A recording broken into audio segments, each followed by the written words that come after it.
ចាសសូមគោរពជំរាបសួរពុកម៉ែបងប្អូនទាំងអស់គ្នាថ្ងៃនេះវិលមកជួបនាងខ្ញុំសាជាថ្មីម្ដងទៀតហើយថ្ងៃនេះផងដែរនាងខ្ញុំក៏មានមេរៀនថ្មីដែលទាក់ទងអំពីឈ្មោះជំងឺដែលភាសាចិនអានថាពីងមីងឆងពីងមីងឆងឈ្មោះជំងឺអញ្ចឹងមុននឹងទៅកាន់មេរៀនយើងក៏សូមឲ្យពុកម៉ែបងប្អូនកុំភ្លេចជួយចុច Subscribe និងរូបកណ្ដឹងដើម្បីទទួលបានវីដេអូថ្មីៗនិងចំណេះដឹងមុនគេផងដែរឥឡូវយើងចូលទៅកាន់មេរៀនយើងឈឺពោះអានថាទូជឺថងទូជឺថង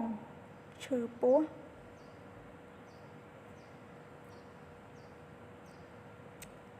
រាអានថាឡាទូជឺឡាទូជឺរាក្អួតអានថាអូធូអូធូក្អួតរលាកបំពង់កអានថាហូយៀនហូយៀនរលាកបំពង់កផ្ដាសាយអានថាកាន់មកដាសាយកណ្ដាស់អានថាតាផិនធីតាផិនធីកណ្ដាស់ហៀសម្បោអានថាលាវពីធីលាវពីធីហៀសម្បោក្អកអានថាខើសូខើសូក្អកក្តៅខ្លួនអានថាហ្វាសោហ្វាសោក្តៅខ្លួនឈឺក្បាលអានថាថោថងថោថងឈឺក្បាលវិលមុខអានថាថោអ៊ឺនថោអ៊ឺន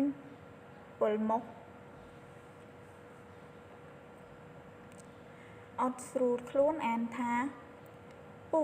ស៊ូពូពូស៊ូពូអត់ស្រួលខ្លួនខ្យល់ចាប់អានថា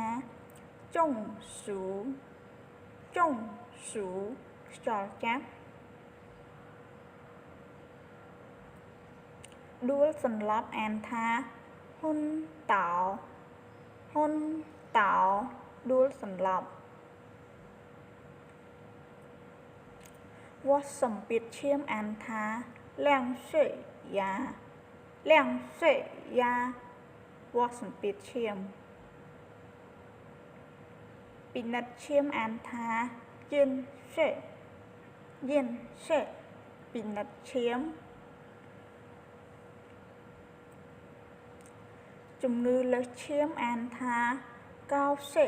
យ៉ាកោសេយ៉ាជំងឺលើសឈាមខ្វះឈាមអានថាភីងសេខ្វះឈាម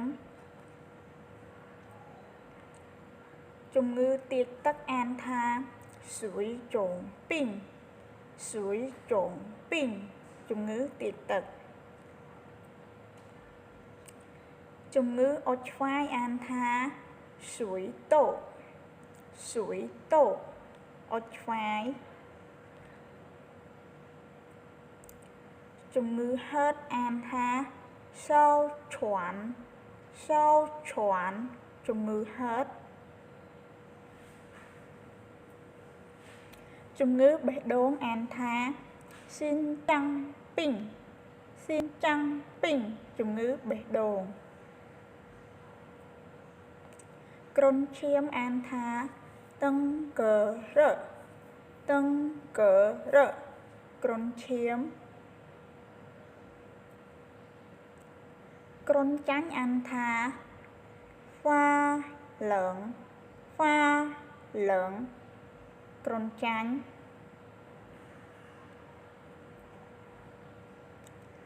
ទល់លិមួអានថាពៀនមីទល់លិមួឆ្អល់ពោះអានថាទូជឺចៅថងទូជឺចៅថងឆ្អល់ពោះហើមពោះអានថាទូចាងហើមពោះជំងឺក្រពះអានថាអុយពីងជំងឺក្រពះរលាកក្រពះអានថាអុយយានរលាកក្រពះរលាកពោះវៀនអានថាឆាងយានរលាកពោះវៀនក្រុនពោះវៀនអានថាឆាងរឺពីងក្រុនពោះវៀនពិនិត្យទឹកនោមអានថាយិនណែវពិនិត្យទឹកនោមចេញឈាមអានថាលាវសេចេញឈាមមហារិកអានថាអាយចឹងមហារិកជំងឺអេដអានថាអាយជឺពីងជំងឺអេដអញ្ចឹងមេរៀនយើងថ្ងៃនេះដែលបានសិក្សាអំពីឈ្មោះនៃជំងឺក៏បានបញ្ចប់ត្រឹមនឹងផងដែរហើយក៏សូមអរគុណពុកម៉ែបងប្អូនដែលបានទស្សនាវីដេអូនេះតាំងពីដើមរហូតដល់ចប់ហើយកុំភ្លេចជួបនាងខ្ញុំនៅវីដេអូភាគទី2ជួបនាងខ្ញុំនៅវីដេអូក្រោយទៀតសូមអរគុណ